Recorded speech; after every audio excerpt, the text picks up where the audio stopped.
Hi there guys, Ken here, your Thrifty Apprentice, and welcome back to another Thrifty Review. In today's video, we're going to be taking a look at Royal and Langnickel 24-piece watercolor pencil set. If you're new to the channel or you happen to not know what a watercolor pencil is, it is simply pigment, bound together by wax, encased in a wooden pencil that disperses when water is added into a watercolor effect.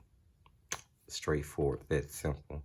We're going to be looking at Royal and Langnickel Essential Watercolor Drawing Artist Pencils. Now, it does say that these are artist pencils, but this is actually a budget grade or student grade brand of pencils. The top of the back of the box says the same thing. The only additional information is that this product should not be used by anyone under 3. It's manufactured by Royal Brushes, which we know makes a wonderful line of brushes. They really excel in the department, and I actually think that the Essentials line of watercolor paint and acrylic paint are actually good as well. I've used both of those and I like them a lot. And that the pencils are made in the Philippines.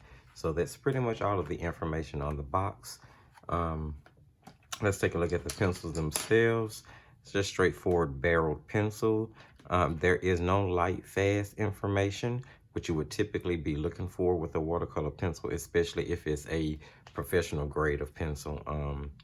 There is no color name on the barrels as either, so that's also something you might want to think about. I had to number my pencils 1 through 24, and I just wrote that number on the corresponding color swatch on the swatch sheet, just so I have a reference to go by when I was using the pencils in a painting. So that's pretty much it on that, other than the fact that they are shaped like a hexagon, so that they supposedly won't roll away from you while you're using them.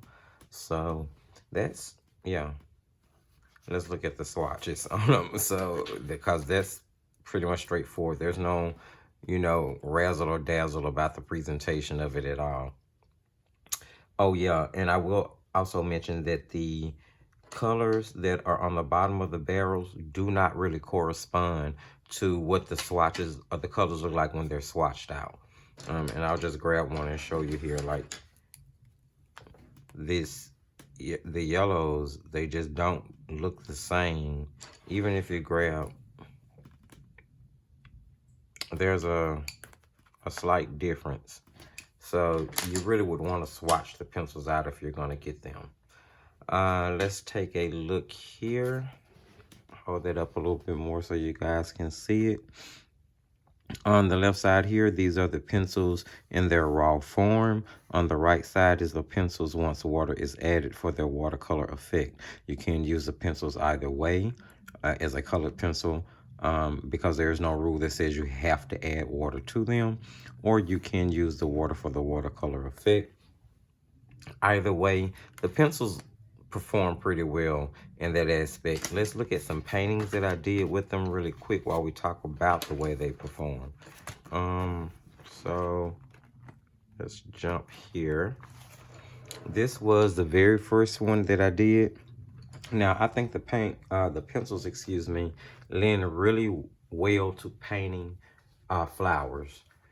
The color selection that you get is really bright tones, pastel tones in some ways. There's not a lot of dark, there's not a lot of earth colors. So if you are a landscape painter, I don't think that you would really enjoy using these pencils, because the colors are the brighter spectrum of the color scale. So it came out really nicely. The paints, I keep referring to them as paints because it's what they remind me of. The pencils worked really well when the water was added to it. The pigment had no problem dissolving in the water. It didn't leave behind a granular, gritty texture. They aren't chalky at all. So all of those are good qualities of the pencils. It layered well, because here I was able to achieve a really smooth color in look after I glazed on a second layer, and that was where I was grabbing the pigment directly from the pencil lead with a flat brush. So, you know, I was even able to use them in that way as maybe like a miniature palette, if you would want to call it that. Then I tried doing a carnation.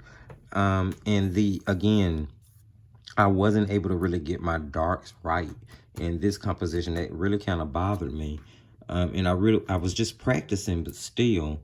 Now here, I was able to actually lay down the primary base color, the yellow, and leave the paper wet, and then draw on top of the wet yellow color with the red pencil. And that worked really well and gave me a really nice watercolor effect while still allowing me to have definition because I was using a pencil. So the pencils, I mean, you know, they're not bad pencils at all. I won't take anything away from them other than the fact that they don't have a lot of darker tones. There's not a lot of earth tones at all. I moved on and tried doing a tulip, and I combined them with colored pencils here. So here they work in a mixed media aspect, which now that was really cool because they were used as the underpainting, so to speak. And then I went on top of that with colored pencils, and I think the tulip really turned out nice. So in a mixed media aspect, they worked really well. So they will allow you to layer other things on top of them without any issue. Let's see, was there anything else? Okay, I did a peacock feather, again, because I really could not get many earth tones. Now, there was one painting that I did where I was able to achieve darker colors, and I was really doing some mixing here. So I did a painting of a piece of peanut butter chocolate pie, and I think I told you guys in a tutorial earlier on the channel that for the month of April I was really going to be concentrating on doing like desserts. So that's kind of what I'm doing here. I use them solely just you know, a la carte, just the watercolor pencils, no additional media at all in order to do this peanut butter chocolate pie. And I actually think it turned out really well. And the darker chocolate, or the chocolate pie itself, excuse me, was done by actually layering red, blue, and yellow and mixing them to get that brown from that mix, and then going back over the top with one of the browns that was in the set. So if you mix and layer to get mud and then layer brown on top of it, you can start to get darker colors, but it's really not the set for that. But I really pushed in. I think it turned out pretty nice. So I was able to achieve some really nice things using the pencil. So that shows you that they'll work for, you know, most things that you're trying to do them for. Now let's just talk about price point for a minute. I was able to find them in two places. Now I personally got my pencils, this 24-piece set in this packaging from Joann's. I picked it up out of the store. It was marked $7.99 on the shelf, and I was able to use a 40% in-store coupon on it. Now, since I picked this set up, I've gone looking on joanns.com, especially since we're all, you know, staying in the house at this moment, to see if they could be ordered online. And I wasn't able to find the set in this packaging. However, I was able to find the 12 set as well as the 24 set in what I think was the original packaging that maybe the essential lines came in. It's a blue box with flowers on a flower on the front of it. Now, ironically enough, both the 12 set and the 24 set are both on sale for the same price, which is $5.24 right now, currently on Joann's. So if the 12 and the 24 are priced the same, I say go ahead and get the 24 for $5.24 if you're interested in getting this set. The only other place I was able to find this brand in the 24 count was Amazon. There were a couple of places on eBay, but they were just priced ridiculous, like $13, $14. Amazon, this set in this box is $9.56, and I think that is a prime product, so you won't have to pay shipping and handling on it if you're a Prime member. So there's the upside to ordering it from Amazon. Um, would I recommend the pencils? I don't not recommend the pencils. This is what I will say.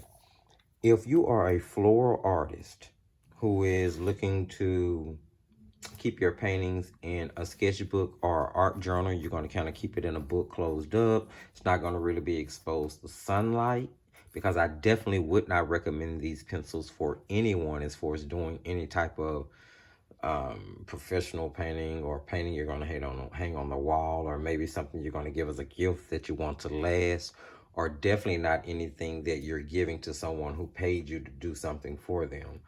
But if you're just using them for your own everyday personal use, then, and especially if you're a floral painter, I say go for it. However, as far as I'm concerned, um, for me, I bought the pencils because I'm a watercolor pencil addict and I see a different brand. I have to try it. And as I said earlier in the video, I really did enjoy their essential line of watercolor paints and acrylic paints. But I think that there are other brands in this price range that are going to perform well, give you the same physicalities that these pencils give you, actually give you a better pigment payoff, because the lead on these pencils are sort of hard. And one of the things I like for my watercolor pencils, or one of the traits that I like for them to have, is that the pencils have a soft lead that gives a lot of pigment layoff and can lay down a lot of color. And these pencils really just didn't offer me that. I had to do a lot of layering. You have to kind of press firmer to get the color down on the paper. And then depending on the type of paper you are using, you run the risk of maybe tearing or damaging it, having to press so firmly to get the pigment to really pay off the way you want it to. So that's something you may want to think about. That was my experience anyway. So let's just compare them here really quickly too. I'm gonna try not to knock them off the desk. Flip those around. I'm gonna compare these really quickly to some other ones. Now these were fine touch watercolor pencils. If I had to do the comparison between the two, I'm going to go ahead and give the comparison to Royal and Langnickel, in all honesty, because fine touch offered you the same problems with the fact that the range really only gave you bright colors. But these pencils are round, they roll around, they run away from you. It has a harder lid. They run about neck and neck on the way that the lid is, and price range, actually, Fine Touch is probably going to beat, because it's a Hobby Lobby house brand, which they normally run 50% off, and they're only priced $7.99 originally for a 24 pencil set, and you get them 50% off. So, I mean, but performance-wise, I just think that the Royal and Langnickel gets the point for the better brand. Pen to Paper, which we know is a craft brand that you find in Books A Million. If I had to give the point, I would give the point to Pen to Paper, because the colors are brighter, more saturated, more vivid, even after drying down. And the colors mix better with this set to give you the earthier tones that you need in different shades. So this is a more limited set, and I give the point to Pen to Paper. Now, Artist Loft, there's no comparison. You guys already know, if you've watched my channel before, Artist Loft is the watercolor pencil brand go-to for me as far as economical watercolor pencils are concerned. In the budget brand, this is the brand that I prefer. Faber-Castell Classic runs a really close right now of the things that I reviewed. So I'll give the point definitely to Artist Loft. Just all around, it's a better performing watercolor pencil. You get a much wider variety of colors. It's offered in the brights as well as the earth tones and the darker tones. The pencil lid is soft, and the color payoff is really great, and they dispense really quickly and really well in water. I give the point to Artist Loft there. And the other one is our Faber-Castell Classic Grip Eco Pencils. These remind me more of Artist Loft. softer lid, more color payoff, not nearly as much layering, not as harsh on the paper that you're using. So I give the point to Faber-Castell. So in the end, although I do not think that Royal and Langnickel is the worst brand out there when it comes to watercolor pencils as far as the essential line is concerned, because they're definitely better than Fine Touch. They're definitely better in my opinion than like Crayola as well. So they're not a bad pencil, but I do think there are other brands out there in the same price range that you may want to consider if you are looking to add some watercolor pencils to your art supplies or start out using that medium. All right, guys, that's pretty much it from me on these particular pencils. Hopefully some of this information was useful to you and is going to help you in your decision to whether you're going to get these pencils for your own collection. If it did, don't forget to give the video a thumbs up. Go ahead and subscribe if you haven't. Don't forget to share the video so that other people can join us here for all the fun. The comment section is always open for you guys. I would love to hear from you. Head on over to the Thrifty Apprentice Facebook page and check us out there. Remember, we upload stuff there all the time. You're able to upload stuff there. We're able to talk. Go ahead and post some of your stuff. I would love to see it. I'm open to that being posted on my page. Remember, as I tell you guys at the end of every video, just keep painting.